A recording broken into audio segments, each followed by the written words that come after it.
Good morning. We are middle of the Mittler Rebbe's Maimer. Mi Kashem Elokeinu Amabil L'Sheves. Top of page 381.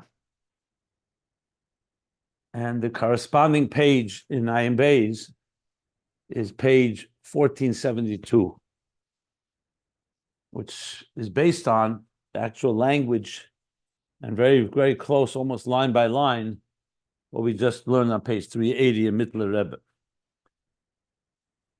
To sum up what we learned, so he began speaking after explaining the concept of Yichud in general, Yichud the Elyon, B'miyachid,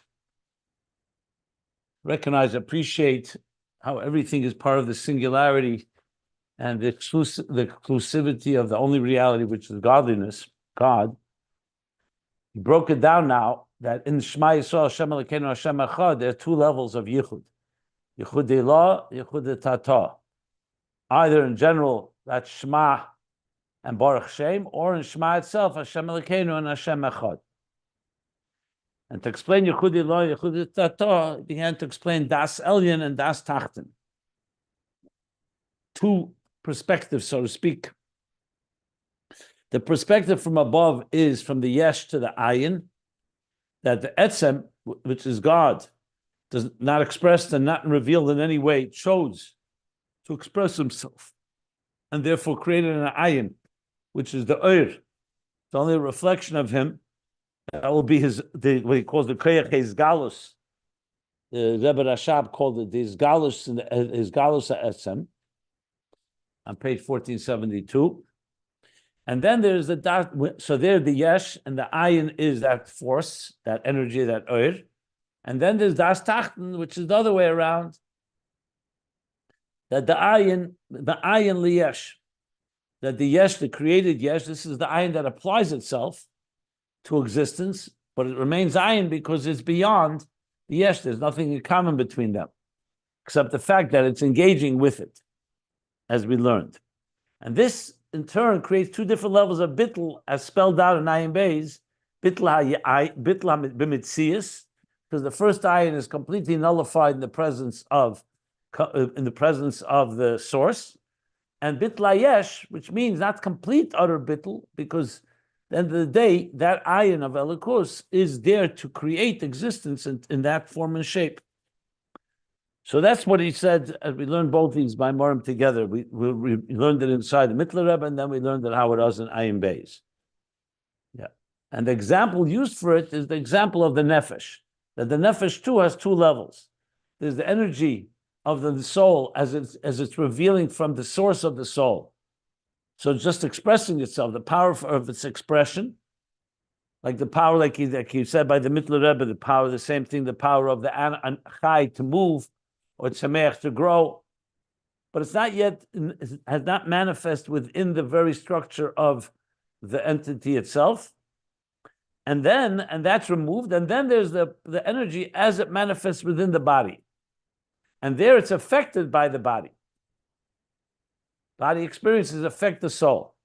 L'mayla, that's not the case, as the Rebbe Rashab qualified, because l'mayla there's no shinui even in the lower level of the Elikus that manifests within existence. Yeah. However, it's a kiruv el yesh. So you see two levels. That's what we learned yesterday in the previous class. The two levels of Das Elyon and Das Tachten, the base deis. And the Rebbe Rashab spelled out Zeu Loi Niskanu Alilis with a Vav and with an Aleph. That's the two deis. Das Elyon V'loi with an Aleph, and Negeya Klal, and Das Tachten it is Negeya. Ma'aseh Tachtenim. Okay. So with that, we're going to continue now the next step. After establishing these two perspectives, so the next step comes on top of page 381, and here too, this corresponds with the Rebbe Rashab, the bottom of page 1472, where he says, now that we have these two different approaches, so actually the bottom of page 380, we said it already, but we'll read it again. The bottom of page 380, he says, Valkein tzorich liyas b'chinas memutza bein zeh lezeh. Actually, I should read a few lines earlier. But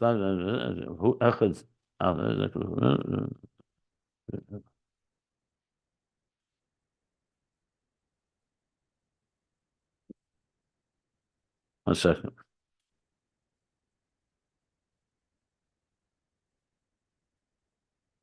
Now, because these two levels are so different, that's why al kain tzarich liyas b'chinas memutza bein zeh lezeh.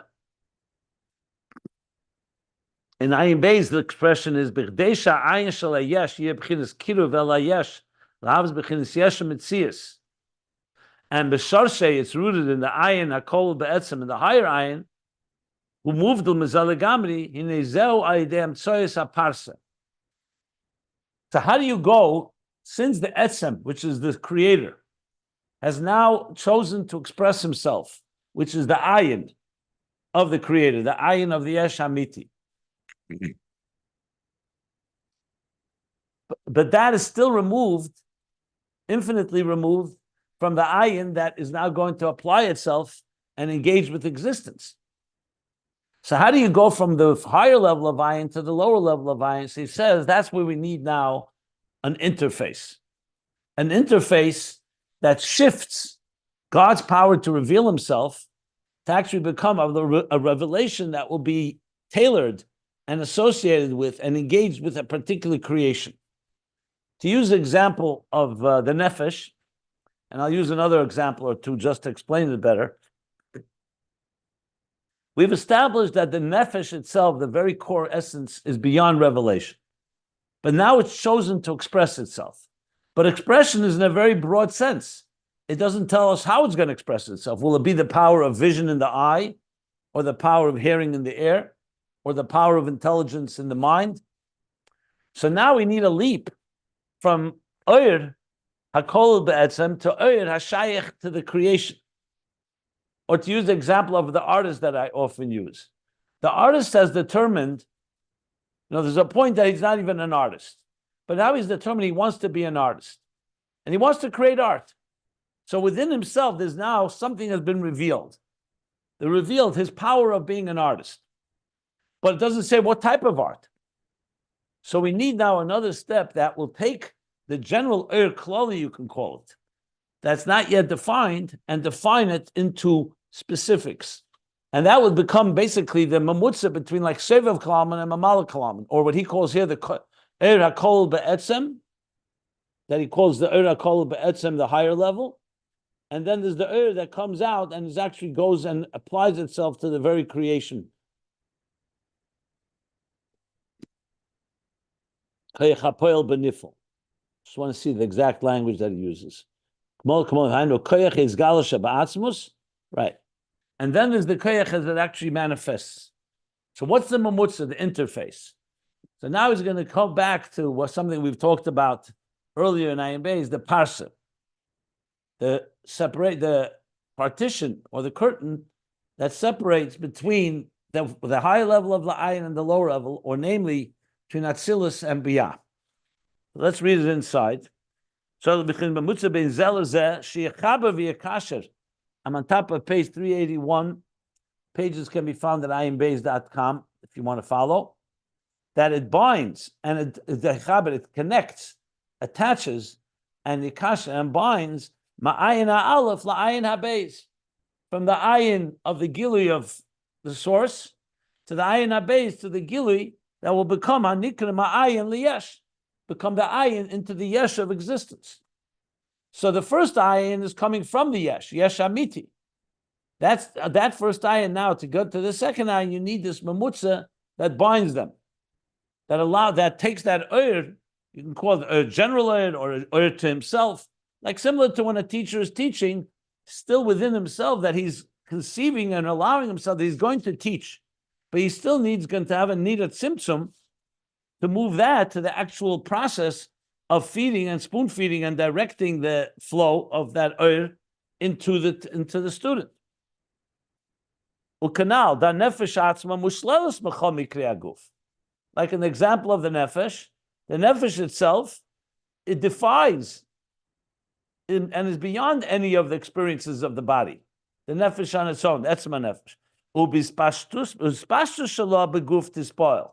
It's only when the nefesh extends itself and manifests within the flesh and blood that the spoil, that it gets affected by the experiences of the body. V'zel v'loy v'loy. That's the v'loy v'loy, as the Rebbe Rashab spells out. V'loy means that it's engaging with the vav. V'loy with an aleph means it's not engaging. It's the higher level. There needs to be a distance and some separation between them. Because again, God wants this to be logical. Of course, He can create without any logic, without any process. But if there's going to be a process that we can understand, how does it go from the oyer, the ayin of the yesh amiti, to the ayin of the yesh hanivra? So we need some type of space, something that will separate between the two, what he calls makom hefsek b'neim, k'may talmud lifnei rabbi. Like when you talk about, now he's giving the example of the student. When a student is before his stands is in the presence of his teacher, the koloch chashiv. When he's in the presence of a teacher, he has no sense of self, and he brings the Maimer Chazal that says the Ayin the tarid lemivla lepolit. That when he's busy absorbing, meaning receiving from his teacher, he can't be giving. When the student is not in the presence of the teacher, then he himself can teach and can discuss. But in the presence of the teacher, like we said before, with the sunlight within the sun, it's absorbed completely and completely encompasses. He's completely absorbed into the teacher. Lo yuchal yis reish l'mekablim. At that point, he can't be a reish l'mekablim. He can't be the head of those that receive from him.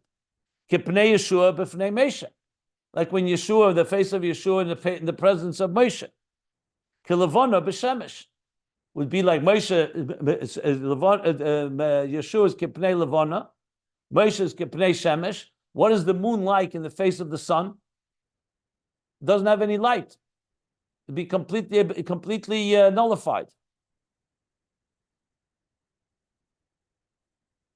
Then, once Moshe was not there and Yeshua became the leader, that's when you see Yeshua's presence and his ashpah and his transmission.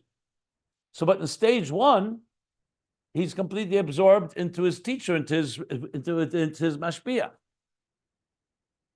Which, interestingly, this example, Yeshua and Moshe, if you may recall, was discussed a lot earlier in Ayin Beis when he spoke about the levels of Yeshua and Moshe as it comes downward. I don't remember now where it was, but I remember very clearly it was relevant to this whole discussion about Shcheirani, I believe it was. He spoke about how neshama comes, how the neshama is when it's in a higher level, it's bottle. When it comes down, Malchus into Biyah, the Malach. It was the whole discussion of the Malach. Why Yeshua needed the Malach. And Moshe Rabbeinu didn't want to have the Malach, because Moshe is Atzilus, like the Shemesh. He's getting straight from the source. But Yeshua afterwards needs the Malach because in Golus we don't have the revelation from the highest level. That was the discussion earlier in Ayin Beis. But going back here, the point being, so you need a hefsek. You need something that will separate. Like in the case of Yeshua, it would be once Moshe's istalkus, Moshe's not there, that's the hefsek. Now Yeshua can be the moon that he's supposed to be. When it comes to day and night, the moon in daylight, you'll not see the moon, or you'll just see a white image. But at night, when the sun goes down, that's the hefsek that allows the second level of the ayin, the oyer of the makabel to emerge. Okay, so he says that's Moshe. Yeshua, and when he's in that state, meaning that and Yeshua is in the presence of Moshe, he's a lot higher than from when he becomes the Reish Lamata Memeno. So even though when does Yeshua become a leader, he came afterwards. So basically, his being a makabel from Moshe is a higher level than being a leader of those beneath him. So that's the distinction between these two levels. So what is the hefsek? What is the mamutza? So he says, "Shezehu aydei shinei hamosach." This What causes this shift from an Oyer that's still an expression of the mashpia, of the transmitter, to become an Oyer that will be commensurate? Like he said, Kiruv Elayesh, this is through the Masach, the Shinui through the Masach, Hamafsik ben Atzilus Beriyah. So now comes a new entity, creates a partition, a curtain, that separates between Atzilus and Beriyah. Shanasai de hefsik zeh simsum, that through this hefsik, through this curtain becomes that simsum, a diminishment, the Malchus da Atzilus. So Malchus da Atzilus is like the Oyer, the Ayin of the Yesh Hamiti is an Oyer, but it's still all part of the source. In order for it to become liyes Keser Beriyah kiyadua, for it to become Keser Beriyah, it's not a kiyadua. The way it has to be is through the hefsek of the tzimtzum, or this masach, this parsa. So if the light is shining with full intensity as it is from the source, we won't be able to really be able to contain it by the recipient. So you have an extra curtain, a curtain that diffuses the light, diminishes it to some extent, that allows it now to enter into the Yesh HaNivra commensurate to it. That's this level, this shinui that happens. Now it's interesting he uses the word shinui, change, because this is going to be very relevant. Because soon we're going to learn that this change is only from our point of view, the recipient, not from the Eibishter's point of view. So even when the Eibishter comes down to that, the Lakus comes down to that level, like we learned earlier, it doesn't really go through any shinui. Like he said, even the tzimtzum ha'achron, the lowest tzimtzum, is still not going to change the integrity of the divine light. But for practical purposes, in order for the recipient to receive, it has to go through this shift. We call it a shift, paradigm shift from the Ayin, from what he calls Atzilus to Beriyah, what he said before, the Ayin of the Yesh HaMiti, the higher Ayin of Das Elyon, to the Ayin of Das Tacht. Any questions? Stop for questions. Rabbi Jacobson, I know I asked this question before when we were doing Ayin base, that why we're not talking about Simsum and he's talking about Parsa, a partition, which partition would imply that you could go either way. You could go on the other side, or you could come on this side. Versus a Simsum is that it's only almost like a one-way flow top down, as if it were. Does this shed any light into that question, or is it still unclear as to why the name of a Parsa? Well, like I'll say exactly what I answered last time you asked me. First of all, this statement that you just said, that it goes both ways, may be your interpretation. I've not seen that.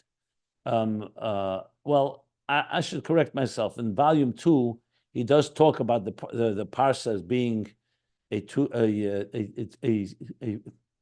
two-way thing. But the distinction between Masach and Parsa and Tzimtzum that you just mentioned is not mentioned here at all and not relevant for all practical purposes. What I said to you then, and I say again, generally speaking, Tzimtzum Arishin is where you use the word Tzimtzum, the Tzimtzum between the Ein Sof before the Tzimtzum and then the Kav and the that comes after the Tzimtzum. Parsa is usually used between Atzilus and Beriyah. So though a Parsa also causes the same thing that a Tzimtzum does, but there's an additional element, there's an additional actual curtain, an actual state that's more than just a Tzimtzum. A Tzimtzum would mean, the difference would be that Tzimtzum means you are diminishing it within yourself. You're withholding the flow. A Masach means there's another entity that you're using to diffuse the light. So a Tzimtzum would mean like the teacher restrains himself. A Masach would be more, he's giving a mashal, an example, to translate the idea into for the student. So generally, Masach is used between Atzilus and Beyond. There's Parsois also higher than in Atzilus itself, and higher, as we learned in volume 2. And Tzimtzum is usually reserved for the Tzimtzum Arishin. But but the content, conceptually, a Masach and Parsa is a Tzimtzum, like he says here. Zenasei de hefsek zehad Tzimtzum, the Malchus da Atzilus. Because at the end of the day, what the curtain does is it does diminish the light. The question is whether it's being diminished from within itself, restraining itself, or through another entity. That's the way I would explain it here. Yeah. Is it correct to say that Tzimtzum is a new entity after the Tzimtzum. And a Masach, in a general way, is not a new entity, it's just putting a blockage. So it's the same entity, but because of the blockage, it reveals less. Correct? Not necessarily, but if you want to know the difference between Tzimtzum and Masach, I would refer you to page 1476 in Ayin Beis, where he actually talks about it. He actually talks about it very directly. Difference between the Parsa and the Tzimtzum. Which one is deeper? So if you look there, you'll see Tzimtzum from the Torah, Da Pasach Eliyahu, he speaks about the difference between them. I can give you also more information on this. He's not talking about it here, so I'm not really going into it. But if you want to have the difference, I would go to page 1476. And if you wish, you can also look earlier in volume 2, I think it was, in page 832. I'm just looking at my own notes here. Yeah. Yeah, so that's where I would, if you want to see the difference between the two. And there it's actually mashma, the opposite of what you just said. That a Mosach actually creates more of something chadash. But it's different aspects to it, let's put it that way. Okay? Is Masach and Parsa the same thing, or there is also a difference in them? There probably is a difference. I mean, Mosach and Parsa, I think Parsa is in Aramaic and Mosach is in Hebrew, right? Parsa, I think it's a division. Masach is a curtain. Mosach could be like a cover, like Yeah. like masva, like the masva. I don't. There are probably my modem that may talk about it. I don't recall offhand. I would look it up and say for Likutim. I'm not sure. I mean, there's expression mesachim parsois. There's always sometimes also a mechitza. I mean, in the migdash, in Beis Hamikdash, it's called mosach. Sometimes called a parsa mavdelas, pareches. In the Maimer and Teira there's a Maimer on pareches mavdelas in what is it in Vayakel or Truma, where he talks about this as well. I don't remember if there's probably a difference. But generally speaking, as I said, he's not going into here. It's not so relevant to this discussion here. Okay, so let's continue. Okay, so this is now the hefsek between Malchus of Atzilus, as it's in Atzilus, as it becomes Keser of Beriyah below. U'kamesha koser b'mokem acher, b'pirush emes ve'amuna kol zeis. Loshen nukve. And then it says, V'kayim oleinu, Loshen Zochar. So the question is, which one is it? Is it Loshen Nekeva, Loshen Zochar? So he says like this, Emes Amunah Kol Loshen Nukva, the B'chinas Midas, that Atzilus.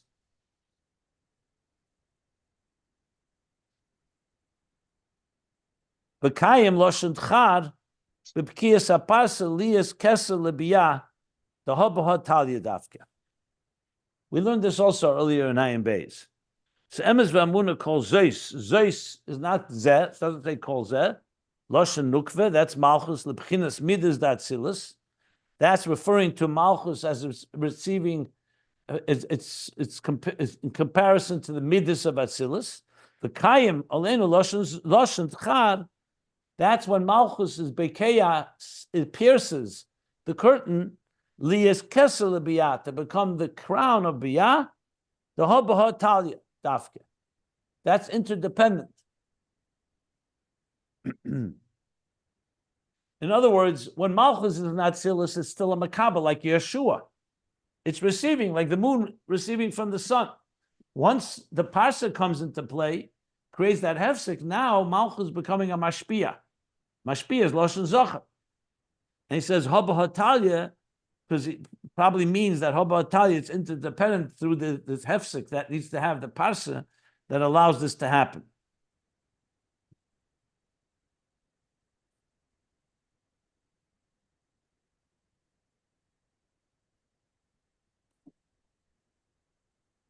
that allows the Kabul to become a mashpia, basically.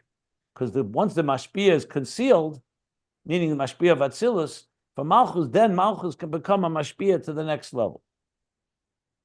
Okay.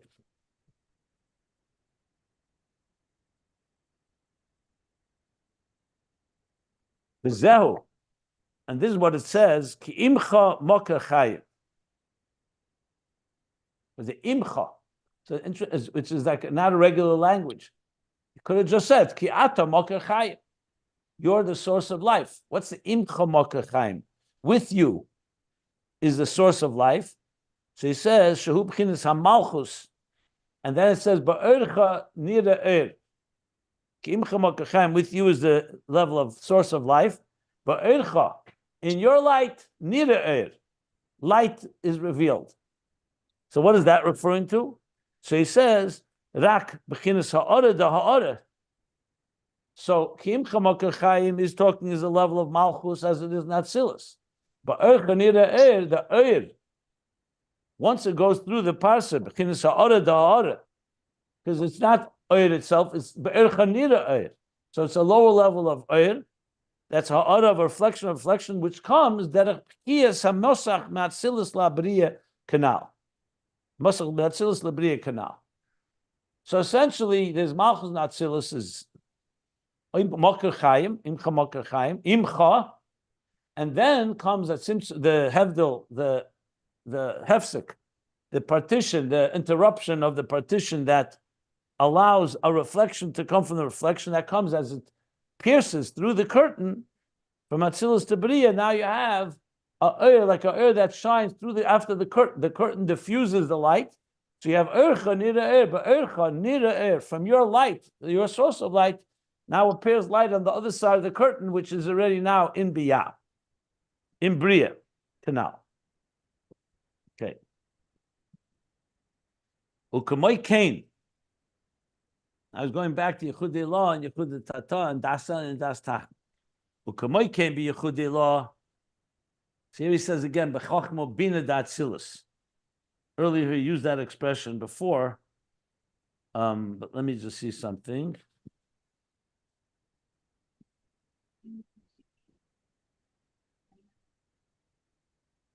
So, because remember we learned that the Yechudei Law, if you remember in the beginning of the paragraph, on page 380, he brought from Kavonis the Yechudei Law, the Abba ve'Ima, Hashem Elokeinu. Hashem Elokeinu, Shema Yisrael, Hashem Elokeinu is the Yechudei Law of Chochma and Binah. Yechudei Tata is Zah and Malchus. So he says like this. So the same thing with Yechudei Law, Chochma and Binah of Atzilus.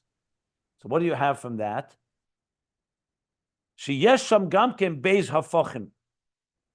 There too you have two opposites. The Das Elyon and Das Tachten. So this is another example of the free flow of the Mittler Rebbe style. You know, you would think he would just say now Yechudei Law, but he's saying no. He's already bringing another topic into it. That in that level itself, you also have Das Elyon and Das Tachten. Shezeh miyesh la'ayin or ma'ayin liyesh canal. Now you think that, one second, if you're talking about Yechudei Law, it's ma'ayin, it's miyesh la'ayin, Das Elyon. Yechudei Tata is Das Tachten. But the Mittler Rebbe is already bringing that in Das Elyon, you also have a level of Das Tachten. This is a perfect example of what I've said a number of times, that the Mittler Rebbe begins a new topic even before he begins elaborating, and then he begins to develop it. Perfect example of that free flow, the flow, it's just flowing from him. In Ayin Beis, when you read this, you're going to see he separates. First he speaks about Yechudei Law, then Yechudei Tata, Das Elyon, Das Tachten. Then he says, then they both come together. Here he's already bringing them together. So don't get confused. It's just the style of the Mittler Rebbe. We have to pause to just grasp that he's now entering, he's adding a new point to what he said till now.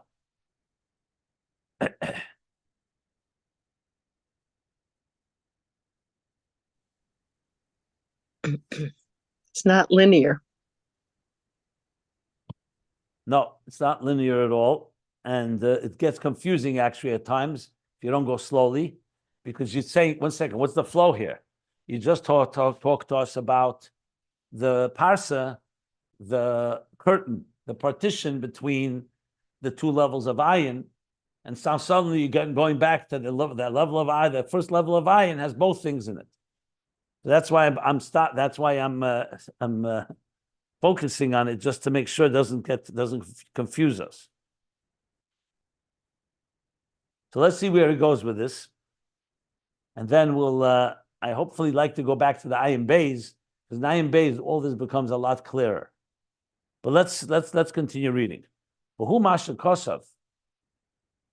Here again, you'll see starting to introduce new ideas here. V'chochma ma'ayin temotza. So the pasuk says, "Chochma ma'ayin." Where does Chochma come from? That's almost like a question in the pasuk, but Chassidus mentions it like a statement. Chochma comes from Ayin. Temotza. It's like found. It emerges from Ayin, which means ma'ayin the Keser temotza. That Chochma originates from the Ayin of Keser, the bittul of Keser. So Chochma is like the Yesh, that's coming from the Ayin of Keser, b'bchinas Yesh. Chochma manifests in a Yesh. Relative to Keser, it's a Yesh. Relative to Binah, it's still quite only an akuda, a point. But relative to Keser, like we spoke before about Yeshua and Moshe. So Yeshua is like Chochma receiving from Moshe Keser. So it's ma'ayin to motzah, lismashech bebina. In order to be transmitted into Binah. So you have Chochma and Binah. Very often Chochma is the Ayin and Binah is the Yesh, just for the record. But here he's saying Chochma is the Ayin compared to, Chochma is the Yesh compared to the Ayin receiving from Keser. And from there it gets transmitted into Binah, which develops and fleshes out the Nekuda, the point of Chochma. B'bchinas mokir mashpia. There becomes a mokir of mashpia once it gets to Binah. So Chochma is still like a Talmud. That's why it's a Nekuda, it's receiving like an Ayin, it's in the state of bittul compared to its source in Keser. No, I want to correct myself. No, here he's teaching Tim Smas b'chinas Yesh. He doesn't literally say that Chochma is Yesh. If you read it closely, he says that it comes from the Ayin, the Keser, the Motzah b'chinas Yesh, lismasher bebina. In other words, it's becoming a Yesh as it transmits to Binah. He doesn't say explicitly that Chochma is the Yesh, even though if you think about it, so Chochma ma'ayin to Motzah, Chochma comes from Ayin of Keser, but it still could be that it's still a level of Ayin, not quite like the level of Keser. But the main point is that it comes into Binah where it becomes a Mokir Mashpia, because Chochma itself is still an Akudah, is not strong enough yet to be a Mokir Mashpia. We'll understand it as we read on. I'm just being clear, because again, the Mittler Rebbe is not spelling out exactly what level, he's just explaining the idea and that free flow. Shachochma b'bchinas Ayin the Keser zeu k'may das Elyon canal. So Chochma, and as it is in the state of Ayin the Keser, meaning as it's receiving from the Ayin of Keser, that's Das Elyon. Shehu miyesh la'ayin. La'ayin hamiti. That's coming from the Yesh to the Ayin hamiti, the Kala Choshev, and it's considered like nullified. That's what he's identifying now as Chochma b'chinas Ayin the Keser, Chochma ma'ayin. Chochma is coming ma'ayin of Keser. That's the Ayin. It's miyesh la'ayin. The yesh would be what? In this case, then the yesh would be even the highest, the source. Keser itself would be the yesh, or even higher than Keser. And the Kala Choshev is considered like nullified completely, like we learned before in Das Elyon. Benikra Yori Bereishis, it's called the awe of shame. So let me explain. There are many levels of Yira. Yira is generally speaking reverence, awe. Sometimes it's defined as fear, but that's not a good translation here. Basically, it's bittul. So there's a level of Yira Bereishis, which means like you stand almost ashamed when you're standing in front of your teacher, in front of your master, there's an element of shame. You feel unworthy. Not bad shame. We're not talking about unhealthy shame. It's just like bushes, like a person will cover their face, they'll be very humble. So he says, what is that state? So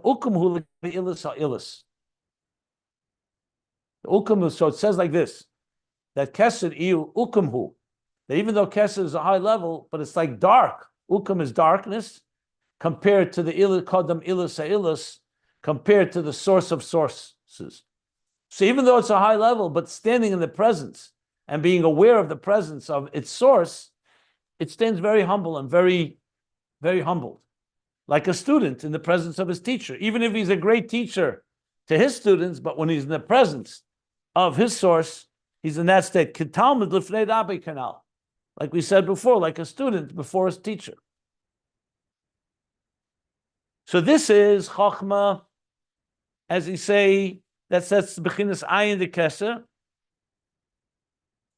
So here clearly he's speaking that the Ayin of Keser, so the Yesh would be that Keser and Chochma too sends their source, and therefore they stay in a state of utter bittul, Ayin. Kalo Choshev. This state of darkness that he just described. Now comes the next step. That's step one. So this is now, he's explaining, just like we spoke Malchus, from Atzilus to Beriyah, you have the Mosach, the curtain that separates, he's saying the same thing is in Yechudei Law, Chochma and Binah. I think I understand where he's going with this. Then comes step two. Nasa achar kach reisha mokel Atzilus. Then afterwards, Chochma continues to be transmitted into Binah, and now it becomes a head and a source for Atzilus. V'hu masha Chochma mashpia lebinah. Now we're not talking about being darkened and being nullified by the source. Now Chochma is being mashpia into Binah. Ma'ayin leyesh. Ayin of Chochma is going into the yesh of Binah. Before we were talking stage one is that Chochma is receiving from the yesh, and it's in the state of Ayin, Ma'ayin to Matzah from Keser, as receives from the yesh, the source. But then comes the next step. That Chochma is becoming mashpia, that from Ayin of Chochma is going into the yesh of Binah. Oy, ha-Chochma amtzma nimtzos ma'ayin liyesh. Or you could say more subtly, that Chochma itself is now in a state from Ayin liyesh. No, his first Chochma was a state of Ayin, bottled to the yesh amit, to the yesh its source. Now Chochma, even without going to Binah, is becoming more substance. B'chinas Ayin habeiz anikra Ayin shel hayesh. So in Chochma itself, he's saying there's also a possibility of a second level. That Chochma itself is becoming like the Ayin of the lower yesh, she'ein areich b'neim kanal, which is ein areich to the Ayin of the yesh amiti, of the yesh above, the Ayin habeiz. And here too, okay, before I continue, let me explain. What the Mittler Rebbe is not spelling out very explicitly, but it's pretty obvious once you read it. Let's go back to the beginning. We said Shema Yisrael, Hashem Elokeinu, Hashem Echad. Hashem Elokeinu is Yichudei Elah, Hashem Echad is Yichudei Tata. Or both of them are Yichudei Elah, and Baruch Shem Kved Malchus is Yichudei Tata. In simple English, though again the Rebbe Rashab does elaborate on this. That's where I'm taking what I'm saying from. It means like this: Yichudei Allah is the Yichud of Atzilus. Yichudei Tata is the Yichud in Beriyah. So if you're talking about Malchus and Atzilus is absorbing the higher spheres, the higher levels. So it's a higher form of Yichud. Malchus comes into Beriyah. That's Yichudei Tata, because Malchus is now becoming Koyach HaPoel B'Nifel, is becoming a divine energy force that will apply itself. Kiruv El Hayesh, Ma'ayin Liyesh. Malchus and Atzilus is the other way around. It's an Ayin to the Yesh that's higher than it. That's in general terms. But that would be like Baruch Shem is in Beriyah, and Shema is in Atzilus. But he said that in Shema itself you have both. Chochma and Binah in Atzilus is Yichudei Elah, and Zoh Malchus in Atzilus is Yichudei Tata. So then it works like this, that the same idea that we have in the general picture also applies in Atzilus itself, that in Chochma and Binah itself, in Yechudei Law, you also have both elements, like he says, Beis Hovchim. Because you have how Chochma is receiving as an Ayin from Ayin to Matzah, from Keser, from the Yesh, from the source, and that's Yechudei Law. And then you have how Chochma becomes a source for Binah, the Ayin becomes a source for the Yesh, or Chochma itself goes into more of a Yesh state, and therefore you have now in there yourself both levels of Yechudei Law, Yechudei Tata, even in Atzilus itself, even in the highest level of Atzilus of Chochma and Binah. And then he continues, just like with the first explanation, between Atzilus and Beriyah, you need a Mosach, a partition. Here he continues now, the same thing here. So here too you need a partition between Chochma and Binah, or Chochma as it receives, and a Chochma is mashpia. And what is this? This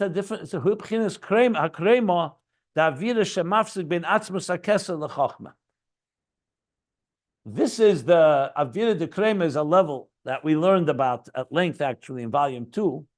But Krema is referred to like, the Krema is like the membrane. And Avira is the space above the membrane in the brain. Like for example, the brain itself is inside the,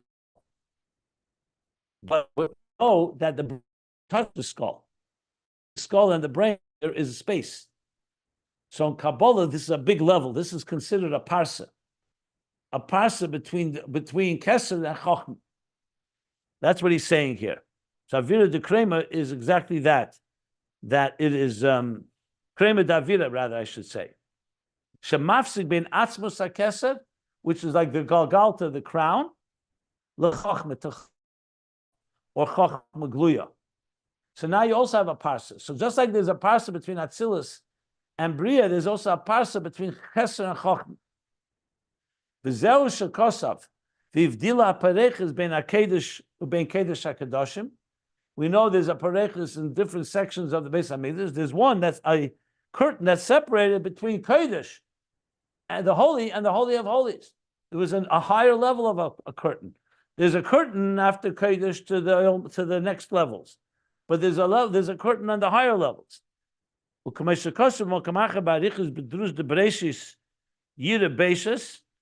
Bereishis is also the word Yira Bereishis that he mentioned before. So he explains this idea earlier in this volume, actually. So there we have another curtain, another partition, in order to bridge between the Ayin of the Yesh Amiti and the Ayin of the Yesh Aniva, but this is now in the higher levels, all the way up in Keser and Chochma and Binah, like he just explained. Which, interestingly, very much parallels themes that were talked about in earlier volume 2 in Ayin Beis. He didn't discuss it here in this section that much. I think he mentioned it somewhere, the parsa, but I have to look it up. But he definitely discussed it earlier. And then finally, one more piece before we finish the paragraph. U'kamoy kain. There's yet another parsa. Mechochma bina lemidus.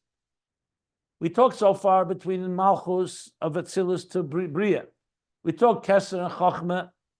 Between Chochma and Binah midus, between intellect and emotions, shetzorich li'sadei parsa. There's also a partition. Sheyumshach ma'ayin da'asoged de Binah, because Binah compared to Chochma is a yesh, but compared to the Midas is a Ayin. It's still a state of a very sublime state of the comprehension of Binah. Liyesh the Midas, and the Midas are now the yesh, because Midas are about my feelings, a sense of self. Shu b'shinei mahus. That's a shinei mahus. So how do you go? How do you take this leap from the Ayin of Binah to the yesh of Midas? So he says, "V'hayidei meitzar hagarden." Another partition is the meitzar hagarden is the throat. The chein midas shebelev ledibur, and so too from midas of the lev to dibur is yet another. There's another. There's also this parsa, because to speak, even though it's coming from the midas, from the hevel alev, from the cavity, and from the emotions, to come to speech it requires also a partition. There are more partitions, just for the record. There's the diaphragm, which we learned about, and there's other levels of parsais. The Lemaven. Now this was a parentheses, just to fill in the picture, enough for those that understand. Okay.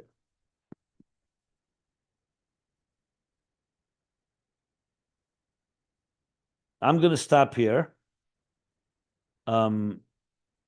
Please, anybody have any questions?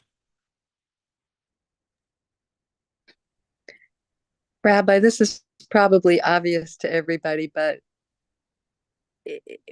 this is like taking the Hishtalshalis and really drilling into it, going deeper and deeper into the actual mechanism of how it the energy keeps coming down.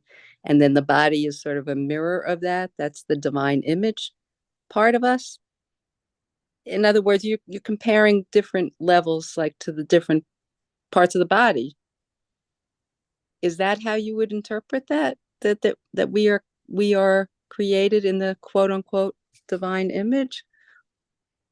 So there's two parts to it. Where I understand the question. Yeah. So that's it. Yeah. Well, this I've given a number of times a general introduction. That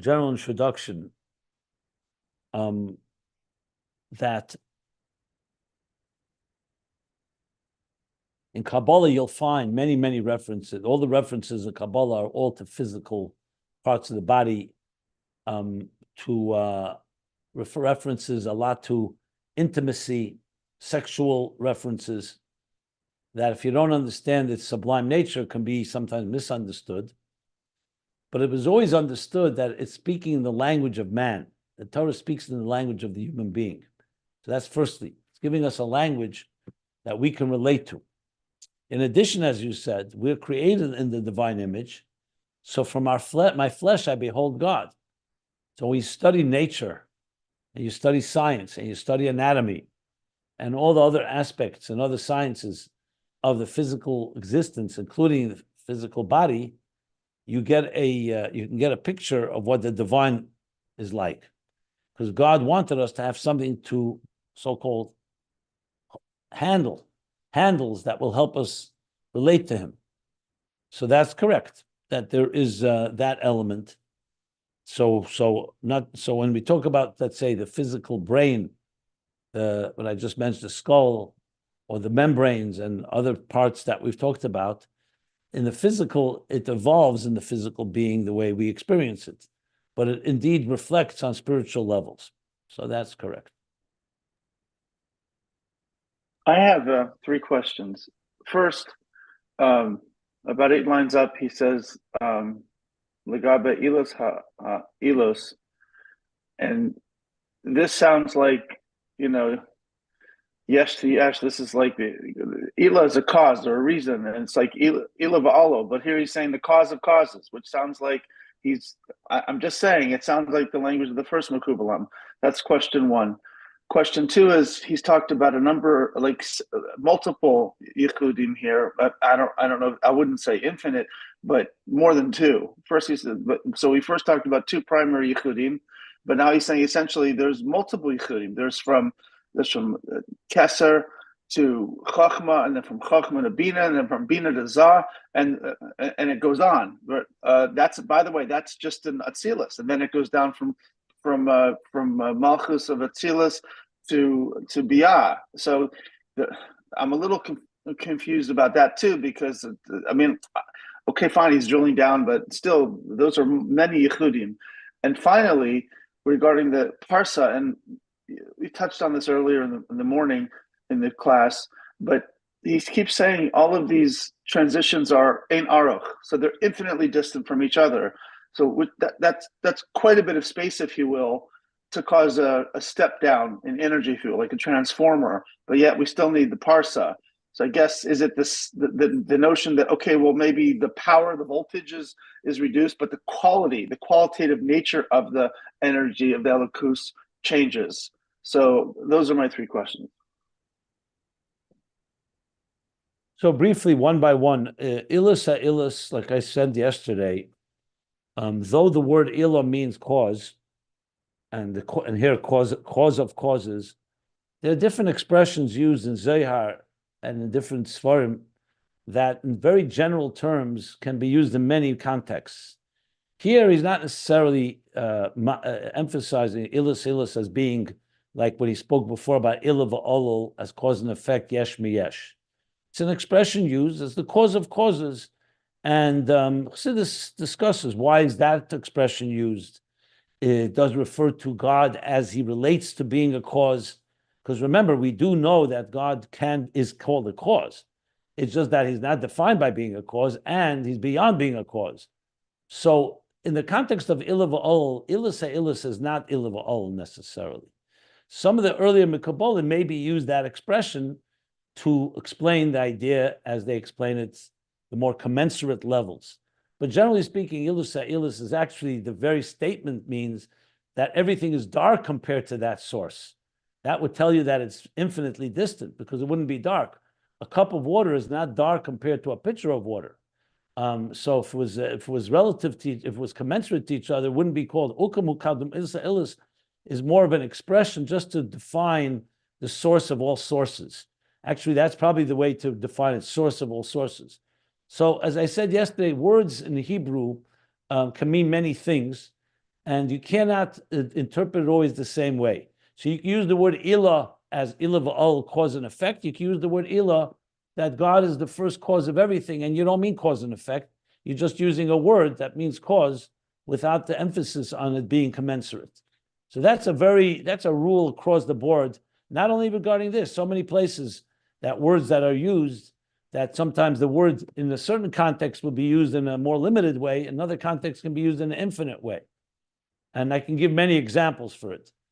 For example, Ein Sof itself, Ein Sof. We usually say, we don't say Ein Sof on Atzilus, we say Ein Tchila on Atzilus. Ein Sof is on But then you say Ein Sof Amiti. Ein Sof Mokara Akol Ein Sof. So it all comes down to context. And you really cannot in any way, just saying, and just avoid you aggravation in the future, you're not going to be able to derive anything from just a word that's being used. It just doesn't work that way in Chassidus. Chassidus will use words, and one time a word will mean one thing, and another place the word will mean something very different. So just know that. That's number one. Regarding the second question was the issue of multiple, more than two yichudim. Yeah, that's a rule in general. Everything is infinite amounts of yichudim, because the fact of the matter is that you know how big Seder Shtalshlus is. You're going all the way from Atzilus through Ein Sof, through all those levels, through the Simsum, the Rishimu, the Kav, and then Ak and Akudim, Nekudim, Vrudim, and in each one you have spheres. So Yechudim and Elyonim refers to all the levels. Think of it like you press a button on your smartphone. How many Yechudim are happening? Are you triggering right there? It could be, it's not infinite, obviously, but it's many. Nevertheless, in order to make sense of it, we as an intelligent people and Torah puts things into categories. So when we say Yechud Ilah, Yechud Tato, we say there are two general levels of Yechud, which each one encompasses many more levels.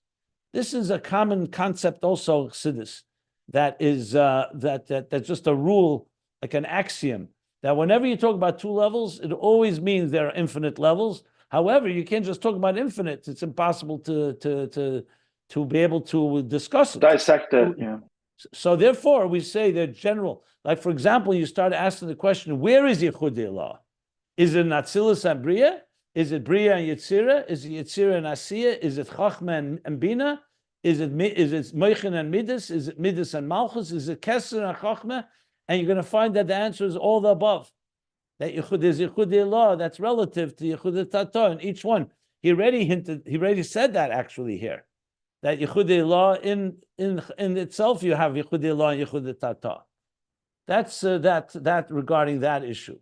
Regarding your third question, what was the third question again? Isn't Ayin Aruch enough to step it down, or the Parsa's required a qualitative change? Okay, so you have to really also focus and show me where he used Ein Arech. You're not going to find, he doesn't use Ein Arech in every level. He used it very, very, very deliberately in certain levels. Certain places we use the word ein arech, some places we may not use that word. Like Meichen and Midas, I don't think he uses usually ein arech. Even if he does, then it's a relative ein arech. So again, in the same thing I said in my first point, you cannot, the word ein arech is a very broad word that can mean many things. Does it mean infinitely distant, or does it mean relatively distant? You know, if I pointed out many times in Ayin Beis, where he uses Ein Sof, and then he says Ein Sof Mamish. Ein arech Mamish. Kelo, Choshev, Kelo Mamish. Sometimes Mamish and sometimes Klal Klal Loy, twice Klal. Because you're dealing here with not tangible levels of black and white, things you can touch. So everything is very subtle. So if you talked about in general how distant, how infinitely distant is God from us, yeah, it's infinitely distant, infinite amount of times, just for the record. However, again, that's very difficult to talk about. So we have to somewhat quantify it and categorize it. So there are places where Ein Arech will be spoken about in a very, very direct way. For example, before the Tzimtzum and after the Tzimtzum. After the Tzimtzum, you'll also find Ein Arech. But you'll say, 1 second, wasn't there already a quantum leap before the Tzimtzum to after the Tzimtzum? The answer is everything is relative. There are quantum leaps all over the place. Everything is relative, and there's no way to measure it because things, sometimes it's relatively distant, sometimes it's very distant, and sometimes it's absolutely apart. And then sometimes there's something in common, sometimes nothing in common. And then there's things, when I say sometimes something in common doesn't mean everything is in common. So there's so many ways to categorize this that I can go on and on. You just have to keep in mind that you're not going to be able to find a black and white formula and say, oh, this is Ein Arech, and this is not Ein Arech. That doesn't exist. The Rebbe once wrote to us, I remember, Chassidus did not come to establish set rules, that this is it and not that. It doesn't work that way. There's one mimer can explain Atzilus as completely different than Beriyah. Another mimer will say Atzilus and Beriyah have something in common. And the answer is because compared to higher levels, they have something in common. Compared to each other, they're they're infinitely apart. This is common Chassidus. This is like, so if this, you're gonna hit this all the time in Chassidus. I can't tell you how many times. You just have to know that's the rule. You're gonna find that, and it may sound contradictory, but it's not when you start understanding the ideas. Thank you. It was extremely helpful. I appreciate it.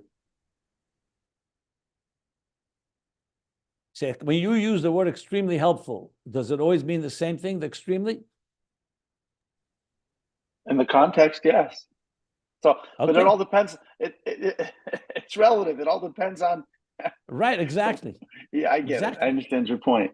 Yeah. Like, for example, if you were really precise in writing, you wouldn't use extremely many times in one essay, because then people will not understand. When do you mean by extreme and when do you mean helpful?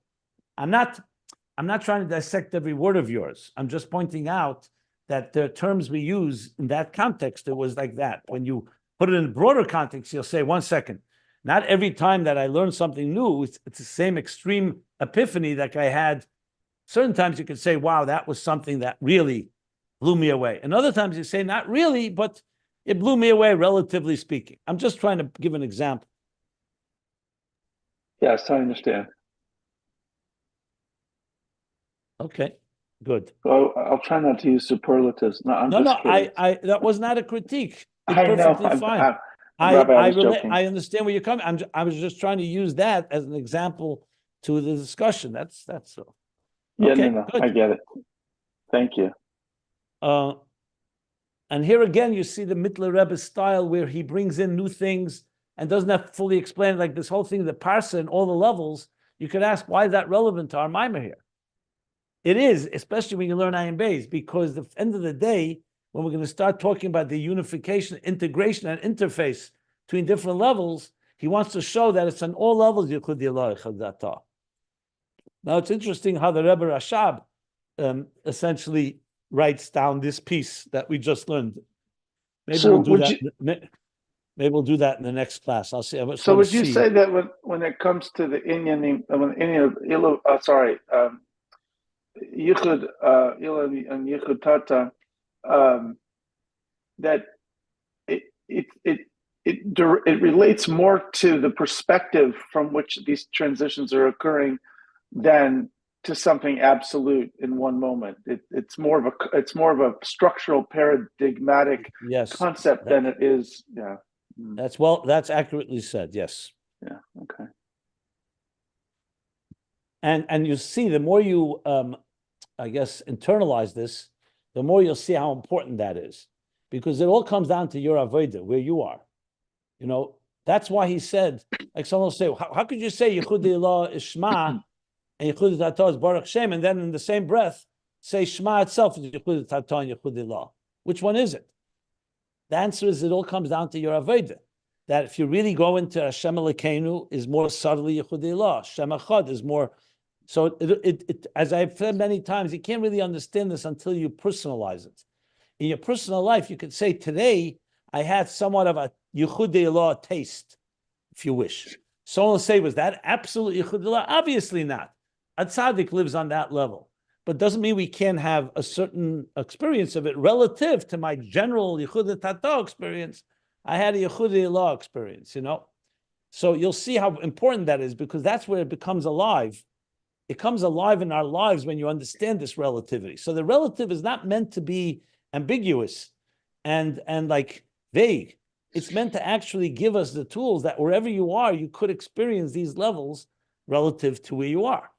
Just like someone say, how high are you in your life? How high have you grown? How great have you become?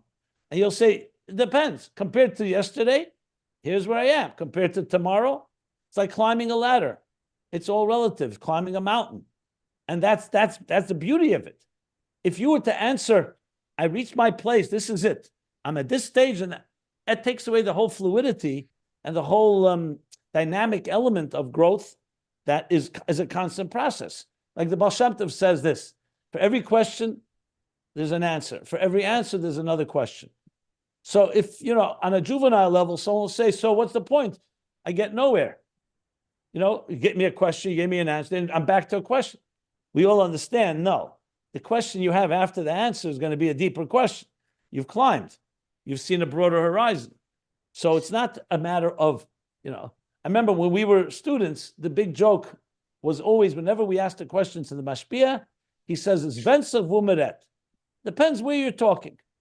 And we always got frustrated by that, because I don't want to say immature minds, but younger minds, unexperienced minds, you want to just know. Tell me where it is. Does it belong with the salt or with the pepper? Does it belong in the freezer or in the refrigerator? You know what I mean? We want to know what shelf it belongs on. And when they were told it depends on where you're talking about, it goes against our initial temptation to really put things in a very structured way. When you talk about, however, spiritual levels, you can't do it. It doesn't belong that way. Where is that Atzilus exactly? If someone were to ask you, is it between Jupiter and Saturn? Is it between Mercury and Venus? See what I'm saying? 100%. Yeah. So that's why sometimes it can be a little, what's the word I want to use? Disorienting or unnerving even, because we're so accustomed to structural thinking. It's hard for us to see things. That's why quantum mechanics was so confusing and still so confusing, because it goes against it's counterintuitive to the usual way we look at things. If I strike something, a billiard ball, a certain way with the amount of pressure, a certain angle, it's always going to have the same result. Are you telling me there are going to be different results? My point is, but it introduces a whole new sophisticated dimension that consciousness itself is not exactly defined. Things are, the definitions that we know are more convenient for us on the surface level. When you get deeper, it's not exactly that way. And embracing that, I would even call it the poetry and the mystique of life is much more real, but it's frankly much harder to quantify. Yes, very helpful. Apparently, Rav Yoel Khan, he used to say that when people came to him with questions. It depends on where you're asking from, right? All the mashpiyim said it. Everyone said it. This was common. Is it correct to say? Please, okay, sorry, Rabbi Taito. No. Go ahead. Go ahead. No. I insist, please, Rabbi Taito. Go ahead. Yitzchak is coming close to his quotas, Rab Shlomo, so go ahead. Yeah, I think I hit my quota. Thank you. Is it correct to say that all of these madregas and the way that you're calling it, Yichud Elo, Yichud Tatorah, this is only legabe hanivroim, but legabe the Eibishter, it's everything is in his level. That means, are they there, nivroim? Who are the nivroim? Because in the Eibishter's point of view, everything is him. We're going to learn this. What you're saying now, we're actually going to learn inside in the Mittler Rebbe's Maimer, and we already learned it in the Rebbe Rashab's Maimer. So the answer is yes, but it's not as simple as it sounds. So we're going to learn this. So just be patient. Guys, I have to run. I didn't realize I realized we went later than I had to go. I'm going to end here. The end of the paragraph on page 381.